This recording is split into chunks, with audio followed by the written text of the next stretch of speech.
स्वागत हमारे YouTube channel में। आज के इस वीडियो क्लास 9 के सभी विद्यार्थी के लिए इंपॉर्टेंट है। क्लास 9 के जितना भी विद्यार्थी जो है 5 जुलाई का एग्जाम देने वाला है साइंस का, उनके लिए आज के इस वीडियो बहुत ही महत्वपूर्ण होने वाला है आज के इस 5 जुलाई महा एपिसोड के वीडियो में। और जो विद्यार्थी आज के इस वीडियो को शुरू से लेकर अंत तक देखता है उसके एग्जाम में बल्ले बल्ले होना निश्चित है। और जो विद्यार्थी शुरू से लेकर अंत तक नहीं देखता है उसके लिए मैं कुछ नहीं कर सकता हूँ। और हाँ, एक बात जरूर है कि अगर आप दोस्तों के साथ इस वीडियो को जरूर शेयर करते हैं तो उनको भी आज जो है 5 जुलाई का जो एग्जाम होगा उनके लिए भी जो है महत्वपूर्ण होने वाला है और बल्ले बल्ले होने वाला है। तो आप भी जो वीडियो को है शुरू से लेकर अंत तक देखने का प्रयास कीजिएगा। और जितना भी प्रश्न बताने वाले आज के इस महा एपिसोड के वीडियो में शुरू से लेकर अंत तक देखिए, हर एक प्रश्नों को अच्छी तरह से देखिएगा, कॉपी पर नोट करिएगा और आपको जो समझना है और एग्जाम में गर्दा मचाकर आना है। तो जितना भी प्रश्न बताने वाले सभी प्रश्नों को अच्छी तरह से देखिएगा। तो 5 जुलाई को आपका जो एग्जाम होगा साइंस का, उसका आज हम लोग जो है महा एपिसोड देखने वाले हैं आज के इस वीडियो में, जो कि आपके एग्जाम के लिए बहुत इंपॉर्टेंट होने वाला है।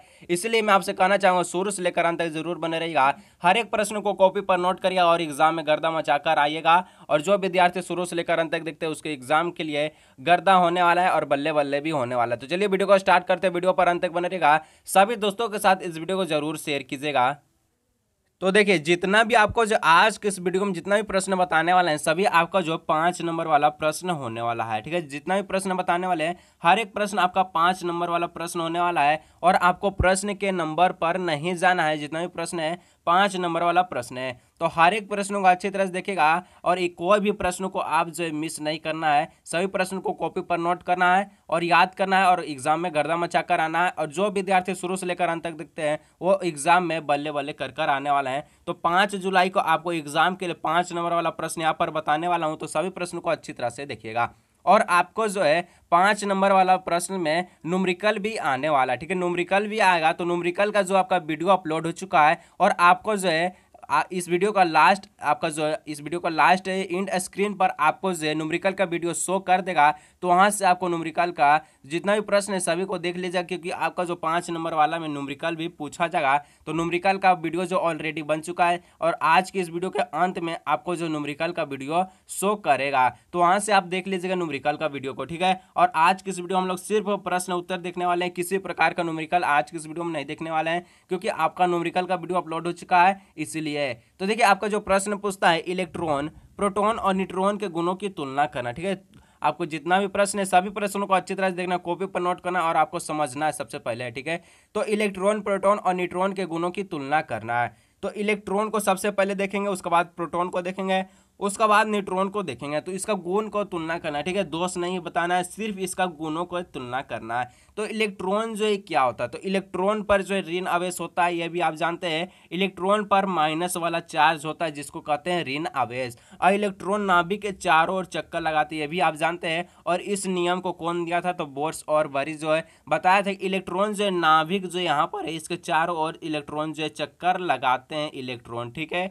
और इन्हें जो ई द्वारा प्रदर्शित करते हैं यह भी आप जानते हैं। इलेक्ट्रॉन, इलेक्ट्रॉन शुरू के वर्ड में ही ई आ रहा है, तो इन्हें किस द्वारा प्रदर्शित करेंगे, तो ये द्वारा इसको जो है प्रदर्शित करेंगे। आगे बढ़िए हम लोग देखेंगे प्रोटॉन। तो प्रोटॉन का आपका जो गुण, इसमें भी आपको 3 ही देखना है, क्योंकि आपको जो है इलेक्ट्रॉन का 3 देखे तो इसका भी 3 देखना है। और यहाँ से थोड़ा आपको जो है नंबर चेंज करना है, ये ऊपर 2 हो गया और यहाँ 4 आपका जो है 3 हो गया। ठीक है, तो प्रोटॉन, तो प्रोटॉन पर धन आवेश होता है। कौन सा आवेश होता है, तो प्लस वाला चार्ज होता है जिसको बोलते हैं धन आवेश। अब प्रोटॉन नाभिक में स्थित होता है और इलेक्ट्रॉन नाभिक के चारों ओर जो चक्कर लगाता है। लेकिन प्रोटॉन कहाँ स्थित होता है, तो न्यूक्लियस में स्थित होता है। इसी में प्रोटॉन जो आपका है जो है समाया हुआ रहता है। और इन्हें पी द्वारा प्रदर्शित करेंगे। प्रोटॉन को पी द्वारा आपको जो है दिखाना, यानी जो इसको प्रदर्शित करते हैं। आगे बढ़िए, न्यूट्रॉन का भी हम लोग 3 गुण देखेंगे। तो न्यूट्रॉन जो है, न्यूट्रॉन पर कोई आवेश नहीं होता। सबसे पहला बात, न्यूट्रॉन पर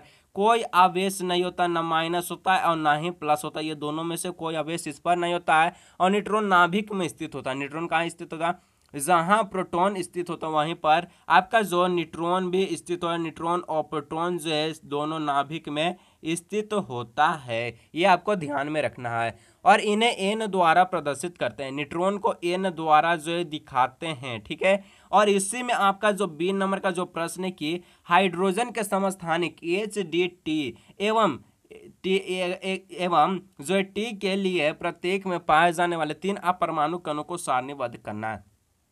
तो हाइड्रोजन के 3 गो समस्थानिक है, तो सबसे पहले समस्थानिक, ठीक है, मान चलिए पूछ देता है कि समस्थानिक किसे कहते हैं, और हाइड्रोजन के HDT के समस्थानिक के तीनों रूपों को जो है अपरमाणु कणों को सारणीबद्ध करना है। तो समस्थानिक उसे कहते हैं जिसका आपका जो है परमाणु संख्या तो सेम होता है, लेकिन आपका जो है परमाणु द्रव्यमान अलग अलग होता है। जिसका परमाणु संख्या सेम होता है उसी को कहते हैं क्या, समस्थानिक कहते हैं, और जिसका परमाणु द्रव्यमान सेम होता है उसको समभारिक कहते हैं। तो ये दोनों में आपको डिफरेंट रखना, समभारिक और समस्थानिक। तो समस्थानिक परमाणु संख्या जिसका सेम होता है, बराबर होता है, उसी को समस्थानिक कहते हैं। और यहाँ पर HDT जो है ये आपका हाइड्रोजन के तीनों समस्थानिक, इसका जितना भी समस्थानिक है इसका आपका जो है परमाणु संख्या सेम होता है, ठीक है।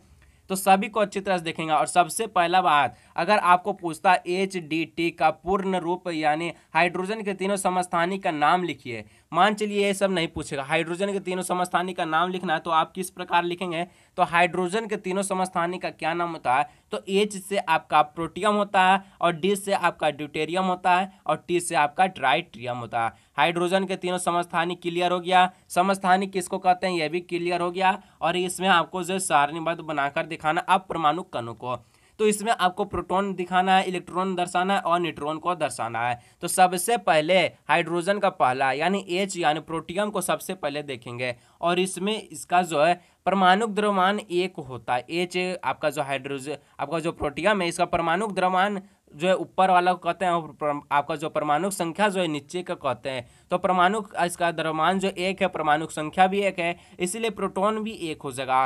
और प्रोटॉन इसमें 1 कैसे होगा, तो परमाणुओं के प्रोटोनों की कुल संख्या परमाणु संख्या कहलाता है, यानी परमाणु संख्या जो आपका 1 है तो प्रोटॉन भी आपका 1 हो जाएगा, और प्रोटॉन आपका 1 है तो इलेक्ट्रॉन भी आपका 1 ही हो जाएगा। और न्यूट्रॉन आपका 0 इसलिए होगा क्योंकि आपका जो प्रोटॉन और न्यूट्रॉन को प्लस करने पर जो आपका परमाणु द्रव्यमान निकलता है, और जिसमें परमाणु द्रव्यमान आपका 1 दिया है और प्रोटॉन आपका 1 दिया, तो 1 - 1 करने पर आपका आंसर भी 0 आएगा, यानी न्यूट्रॉन आपका 0 आएगा। और आगे देखिए D से ड्यूटेरियम, ठीक है, आपका ड्यूटेरियम, तो ड्यूटेरियम का जो परमाणु द्रव्यमान है पहला आपका जो इसका 2 परमाणु द्रव्यमान कितना है, 2 है, और परमाणु संख्या इसका 1 है। तो इसका इलेक्ट्रॉन और न्यूट्रॉन और प्रोटॉन, यानी प्रोटॉन इसका 1 हो जाएगा, आपका जो इसका इलेक्ट्रॉन भी 1 हो जाएगा, और इसका न्यूट्रॉन भी 1 हो जाएगा।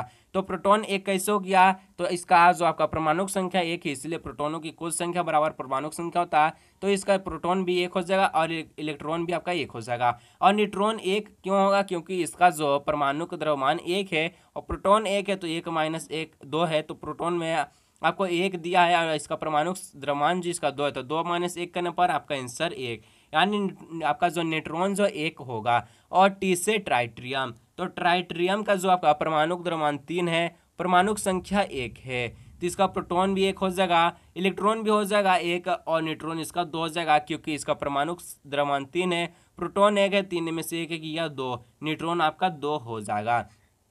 तो जितना भी प्रश्न बता रहे सभी को अच्छी तरह से देखिएगा, समझना आपको जरूरी है, कॉपी पर नोट करना है, क्योंकि आपका एग्जाम में पूछा जाएगा प्रश्न, ठीक है। जितना भी प्रश्न बताने वाला सभी को अच्छी तरह से देखना है, और इसमें न्यूमेरिकल एक भी नहीं बताने वाला हूँ, क्योंकि न्यूमेरिकल का आपका जो वीडियो बन चुका है, और आज की इस वीडियो के आखिरी में आपको जो न्यूमेरिकल का जो वीडियो है शो करेगा, और उसको आप क्लिक करिएगा तो न्यूमेरिकल का वीडियो स्टार्ट हो जाएगा, ठीक है।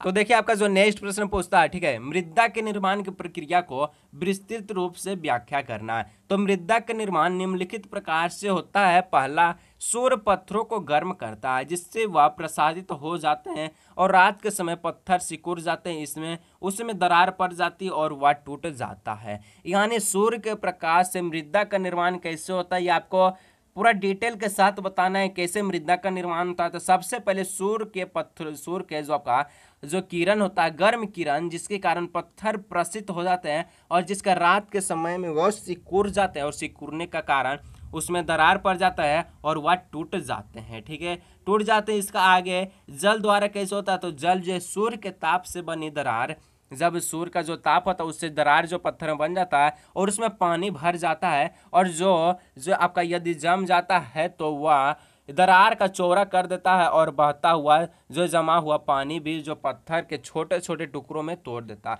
यानी सूर्य के तापमान से पत्थर में दरार बन जाती है और जल से पत्थर में पानी भर जाता है और दरार में पत्थर बन आपका जो पानी भर जाता है और पानी भरने के कारण ये तो छोटे छोटे टुकड़े में तोड़ देते हैं। और इसके अलावा तेज गति से बहता पानी जो है पत्थरों को जो टुकड़ों को बहा ले जाते हैं, जिससे आपस में टकराकर टूट और छोटे हो जाते हैं। इसकी प्रक्रिया मिट्टी में अपने मूल पत्थरों के स्थान से काफ़ी दूर चले जाते हैं।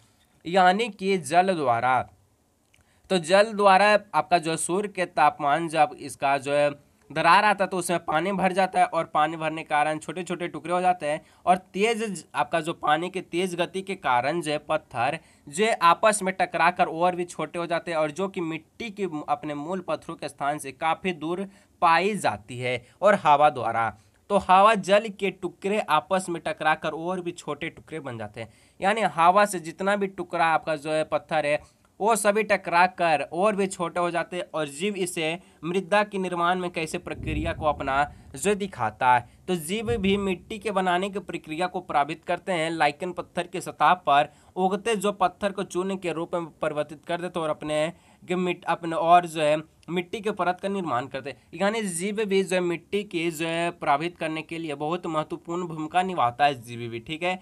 तो इसी प्रकार आपका जो मृदा का निर्माण होता है। आगे देखिए नेक्स्ट प्रश्न आपका पूछता है कि संक्रमक के कारक एवं उसके बचाव को उपाय लिखिए। यानी संक्रमक किसके द्वारा फैला जाता है, तो संक्रमक सबसे पहले संक्रमक होता क्या है, तो संक्रमक वह रोग है जो व्यक्ति के संपर्क में आने से फैलता है, ठीक है। संक्रमक वह रोग है जो व्यक्ति के आने के संपर्क में फैलता है और संक्रमक के कारण जो है वायु द्वारा, जल द्वारा और लैंगिक संपर्क द्वारा फैलता है। तो वायु द्वारा कैसे फैलेगा, तो छींकने व खांसने से रोगाणु वायु में आ जाते हैं तथा स्वास्थ्य व्यक्ति में चले जाते हैं।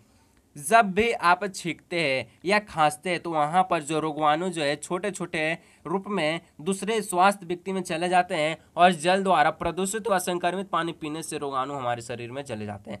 यानी कोई भी जो संक्रमित व्यक्ति है वो पानी को पी लेता है, अगर वही पानी को जो है वो जो आपका जो है स्वास्थ्य व्यक्ति पी लेता है तो वो भी संक्रमित रोग का कारण बन जाता है। और लैंगिक संपर्क, तो कुछ बीमारी जैसे एड्स संक्रमित व्यक्ति के साथ लैंगिक संपर्क करने से फैलता है। आगे देखिए नेक्स्ट आपका पॉइंट हो जाएगा, कुछ जीव जंतु जैसे मादा एनाफिलीज मच्छर भी रोग वाहक का काम करते हैं और इसके बचाव का उपाय, तो संक्रमित व्यक्ति के संपर्क में कभी नहीं आना चाहिए, संक्रमक से बचने के लिए उचित टीका लगाना चाहिए और संक्रमित व्यक्ति द्वारा प्रयोग की गई चीज़ों को जो प्रयोग में नहीं लाना चाहिए। अगर ये तीनों क्लियर करते हैं तो आप कभी भी जो संक्रमित व्यक्ति के संपर्क में नहीं आएंगे और आपको जो रोग नहीं फैलेगा। और उसका बाद देखिए आपका जो नेक्स्ट प्रश्न जो पूछता कि यांत्रिक ऊर्जा क्या, ठीक है, यांत्रिक ऊर्जा क्या है, इसके दो प्रकार क्या है। और देखिए इसमें आपको न्यूमेरिकल भी पूछा है, तो न्यूमेरिकल हम आज के इस वीडियो में नहीं बताने वाले हैं क्योंकि न्यूमेरिकल का आपका वीडियो बन चुका है। जो भी विद्यार्थी न्यूमेरिकल का वीडियो देख चुके हैं वो आप जो इसको कमेंट में इसका आंसर जरूर बताइएगा कि 15 केजी द्रव्यमान की एक वस्तु 4 मीटर प्रति सेकंड के एक समान वेग से गतिशील है तो वस्तु की गतिज ऊर्जा कितनी होगी। जो भी विद्यार्थी न्यूमेरिकल का वीडियो देख चुके हैं वो कमेंट में जरूर बताइएगा और जो नहीं देखे हैं वो वीडियो के लास्ट के स्क्रीन पर दिख जाएगा, शो कर जाएगा, तो वहाँ से क्लिक करिएगा, आपको न्यूमेरिकल का वीडियो शो हो जाएगा और आप जो न्यूमेरिकल का भी फायदा उठा सकते हैं क्योंकि 5 नंबर वाला प्रश्न में आपको न्यूमेरिकल भी पूछा जाएगा, जैसे कि आज के इस प्रश्न में हम आपको दिखा चुके हैं, ठीक है। तो इसका हम लोग न्यूमेरिकल नहीं देखने वाले हैं। तो प्रश्न का उत्तर हो जाएगा यांत्रिक ऊर्जा क्या है, तो कार्य करने के लिए किसी वस्तु में उपस्थित गतिज ऊर्जा व स्थितिज ऊर्जा के योग को यांत्रिक ऊर्जा कहते हैं, ठीक है। देखिए जितना भी अगर आप कार्य करते हैं उसमें उपस्थित ऊर्जा तो रहता है जिसको गतिज ऊर्जा कहते हैं और स्थितिज ऊर्जा कहते हैं और यही दोनों को योग यानी जोड़ कर यांत्रिक ऊर्जा निकलता है। और यांत्रिक ऊर्जा दो प्रकार के होते हैं, पहला हो गया गतिज ऊर्जा, दूसरा हो गया स्थितिज ऊर्जा। फिर से अगर कोई विद्यार्थी सोच रहे हैं कि सर आपका जो प्रश्न के नंबर जो ऊपर नीचे है तो प्रश्न के नंबर पे आपको जो नहीं बिल्कुल नहीं जाना है, हम आपको वीडियो के शुरू में बता चुके हैं क्योंकि जितना भी प्रश्न बता रहे हैं आपका सब 5 नंबर वाला प्रश्न है, ठीक है। प्रश्न आपका जो 5 नंबर वाला में पूछेगा तो आपका जो प्रश्न पूछता है कि देखिए 17 नंबर में 2 प्रश्न पूछेगा आपको, समस्थानिक से आप क्या समझते हो उदाहरण के साथ व्याख्या करिए, ठीक है। उत्तर हो जाएगा किसी तत्व के वे परमाणु जिनका परमाणु की संख्या जो है समान है परंतु द्रव्यमान संख्या अलग अलग होता है उसे समस्थानिक कहते हैं। जैसे कि मैं आपको एक प्रश्न में बता चुका हूँ कि समस्थानिक किसे कहते हैं। तो समस्थानिक उसी को कहते हैं जिसका परमाणु संख्या तो बराबर होता है, द्रव्यमान संख्या अलग अलग होता है। और द्रव्यमान संख्या किसको कहते हैं, परमाणु संख्या किसको कहते हैं, ये आपको बता चुका हूँ कि अगर जैसे हाइड्रोजन का भी मैंने आपको बताया, और इसका ऊपर वाला को जो है परमाणु द्रव्यमान कहेंगे और नीचे वाले को परमाणु की संख्या कहेंगे। इसको कंसेप्ट क्लियर रखना है आपको, ठीक है। जैसे हाइड्रोजन के 3 गो समस्थानिक होता है, मैं आपको बता चुका हूँ कि प्रोटियम, ड्यूटेरियम, ट्राइटेरियम। हाइड्रोजन का परमाणु क्रमांक 1 होता है, जिसके इसके तीनों समस्थानिक का परमाणु क्रमांक 1 हुई जो है होता है। लेकिन इन सभी परमाणु का भार अलग अलग होता है, यानी परमाणु का द्रव्यमान अलग अलग होता है। और आपको जो है जितना भी आपका जो 3 गो समस्थानिक था हाइड्रोजन का, और तीनों का लास्ट में परमाणु संख्या 1 आ रहा था, इसीलिए आपका जो है तीनों हाइड्रोजन का परमाणु संख्या क्या हो जाएगा, तो समस्थानिक हो जाएगा। आगे बढ़ के नेक्स्ट के बी नंबर में पूछता है समस्थानिक के कोई 3 उपयोग लिखे, ठीक है। समस्थानिक के 3 उपयोग लिखना है। तो समस्थानिक के उपयोग, तो पहला है कि यूरेनियम के एक समस्थानिक का उपयोग परमाणु भट्टी में ईंधन के रूप में किया जाता है। यूरेनियम का एक समस्थानिक उपयोग परमाणु भट्टी में जो है ईंधन के रूप में किया जाता है। और नेक्स्ट आपका कैंसर के उपचार में कोबाल्ट के समस्थानिक का उपयोग किया जाता है, ठीक है। कैंसर के उपचार में कोबाल्ट के समस्थानिक का उपयोग किया जाता है। और तीसरा जगह घेंगा रोग के इलाज में आयोडीन के समस्थानिक का उपयोग किया जाता है। इसको क्लियर रखना है। और यहाँ एक प्रश्न आप देख चुके हैं कि जल चक्र पूछा, ठीक है। जल चक्र पूछा है, तो इसको आपको जो है इस वीडियो में नहीं बताने वाला हूँ, क्योंकि इसका भी एक नेक्स्ट वीडियो आएगा जिसमें आपको सभी इस प्रकार का जो प्रश्न बताया जाएगा, जो कि एग्जाम के लिए बहुत इंपॉर्टेंट है और एग्जाम में 5 नंबर का प्रश्न पूछेगा, ठीक है। तो आपको जो है इसका प्रश्न जो है नेक्स्ट वीडियो में आने वाला है। तो नेक्स्ट वीडियो को देखने के लिए चैनल को जरूर सब्सक्राइब करके रखना है। और आज के इस वीडियो को शुरू से लेकर अंत तक देखते हो तो आपका एग्जाम में एक भी प्रश्न जो है छूटने वाला नहीं है। 5 नंबर वाला प्रश्न और एग्जाम में बल्ले बल्ले करके आओगे। अंतिम एग्जाम आपका 5 जुलाई, और जो विद्यार्थी 7 जुलाई को एग्जाम देंगे संस्कृत का, वही विद्यार्थी एग्जाम देंगे जो टर्म 1 में संस्कृत का एग्जाम दिए, ठीक है। तो टर्म 1 में कौन कौन विद्यार्थी जो एग्जाम दिए एक बार कमेंट में बताइएगा, क्योंकि आपका संस्कृत का भी तैयारी यहाँ कराया जाएगा। नेक्स्ट प्रश्न आपका पूछता संक्रामक तथा असंक्रामक रोग में उदाहरण के साथ जो है अंतर स्पष्ट करना। संक्रामक रोग किसको कहते हैं, असंक्रामक रोग किससे कहते हैं, रोगों को जो उदाहरण के साथ इसको जो है अंतर स्पष्ट करना है, ठीक है। तो संक्रामक रोग सबसे पहले देखेंगे। तो संक्रामक रोग वे रोग है जो रोगी को प्रत्यक्ष या अप्रत्यक्ष रूप से संपर्क में आने से फैलते हैं। देखिए मैं आपको जो इसका जो है उत्तर बता चुका हूं, क्योंकि अगले प्रश्न में हम लोग देखे थे संक्रामक रोग का जो है इसका कारण और उपाय, तो इसका हम लोग जो है बता चुके थे कि संक्रामक रोग वैसे रोग है जो व्यक्ति के संपर्क में आने से फैलता है। और इसका जो रोग का जो मुख्य है जो है रोग का नाम जो है रेबीज है, खसरा है, चेचक है, खाली खांसी है, आदि संक्रामक रोगों के उदाहरण है। और इसका जो रोग जो है किसी भी रोगी के साथ उठने बैठने, उसके साथ खाना खाने और उसके प्रयोग की गई वस्तु को इस्तेमाल करने में फैलता है। रोगों की जो फैलने की वजह बहुत छोटे रोगाणु से होता है।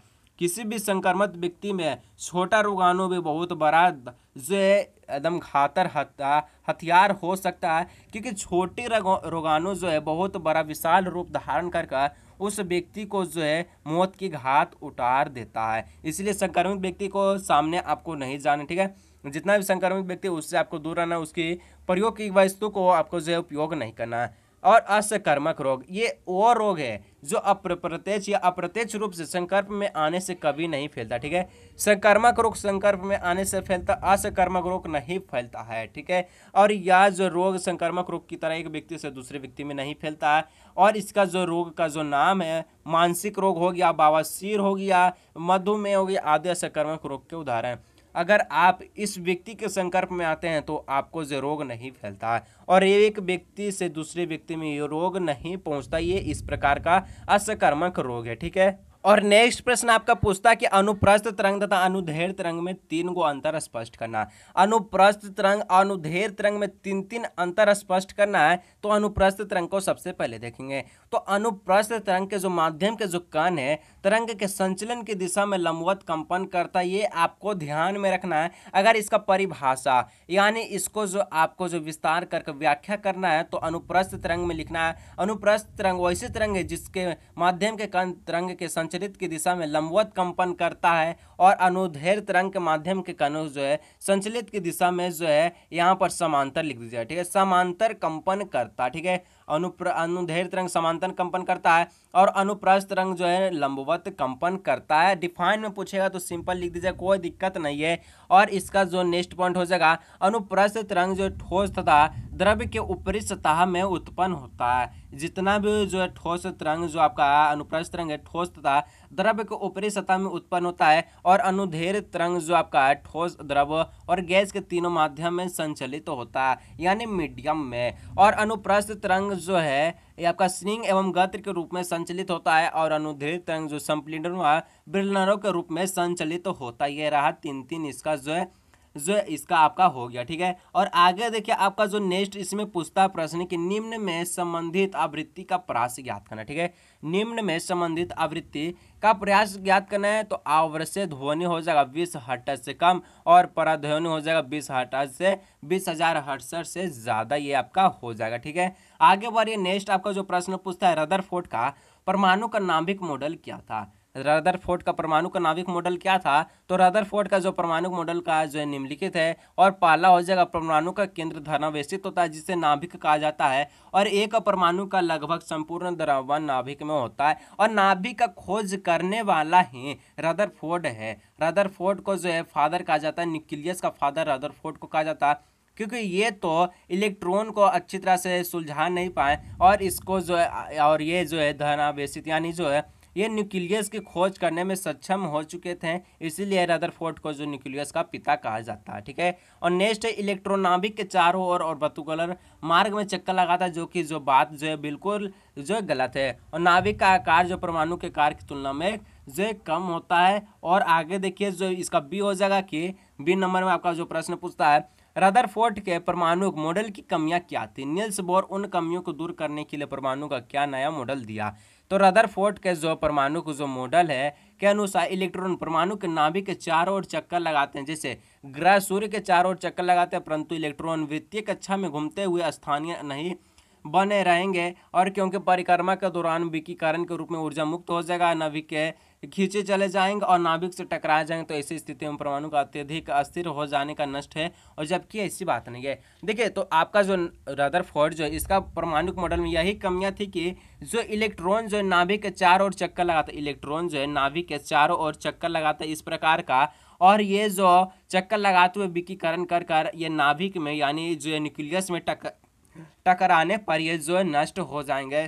तो ये ऐसा बात नहीं है। और इसको जो नील्स बोर ने कैसे सुधारा था, तो नील्स बोर के परमाणु मॉडल के अनुसार इलेक्ट्रॉन जो है केवल कुछ निश्चित कक्षाओं में चक्कर लगाता, तो इलेक्ट्रॉन जो कुछ निश्चित कक्षा में चक्कर लगाता है, और उस कक्ष का चारों नाम क्या है, एक बार कमेंट में जरूर बताइएगा कक्ष का चारों नाम क्या, जो कि इसका फॉर्मूला था 2n² दिया गया था। इतना हिंट दे चुके हैं, तो एक बार कमेंट में इसको जरूर बताएगा नील्स बोर के चारों कक्ष का नाम क्या था। और 2 में हो जाएगा आपका कि जब इलेक्ट्रॉन किसी निश्चित कक्षा में चक्कर लगाते हैं तो उनकी ऊर्जा का विकिरण नहीं होता। अगर निश्चित कक्षा में चक्कर लगाते हैं इलेक्ट्रॉन जो है ऐसे ये निश्चित कक्षा 4 निश्चित कक्षा होता है उसमें चक्कर लगाते हैं, तो ये जो विकिरण नहीं होगा और ये जो है नष्ट भी नहीं हो गए। आगे देखें नेक्स्ट प्रश्न पूछता है, संक्रामक रोग के फैलने से रोकने के लिए विद्यालय में कौन कौन सी सावधानी आवश्यक है। तो संक्रामक रोग के फैलने के लिए रोकने के विद्यालय में निम्नलिखित सावधानी आवश्यक है।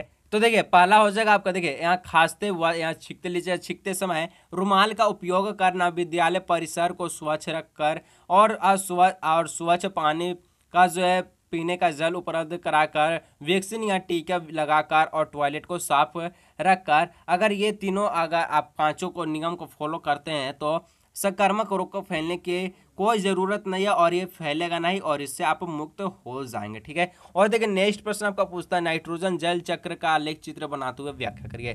तो ये सब जितना भी प्रश्न चित्र से संबंधित नेक्स्ट वीडियो इसका आने वाला, तो नेक्स्ट वीडियो देखने के लिए चैनल को जरूर सब्सक्राइब करके रखिएगा। और आज की इस 5 जुलाई माह एपिसोड के वीडियो को अगर शुरू से लेकर अंत तक देखे हो तो आपका जो एग्जाम है बल्ले बल्ले है, और एक एक प्रश्न को अच्छी तरह से देखे हो तो बहुत ही अच्छी तरह और बहुत अच्छे बात है। और न्यूमेरिकल का वीडियो आपको स्क्रीन पर शो कर रहा है, तो वहां से क्लिक करिए, न्यूमेरिकल का वीडियो आपको जो है दिख जाएगा और उसमें सभी प्रकार का न्यूमेरिकल बताया गया, 2 नंबर 3 नंबर 5 नंबर प्रश्न का, ठीक है। तो जितना भी आपका जो दिक्कत है तो कमेंट में जरूर बताइएगा, और आपको जो इसी प्रकार का 3 नंबर और 2 नंबर का जो इसका भी प्रश्न चाहिए कमेंट में जरूर बताएगा। तो चलिए मिलते हैं नेक्स्ट वीडियो में।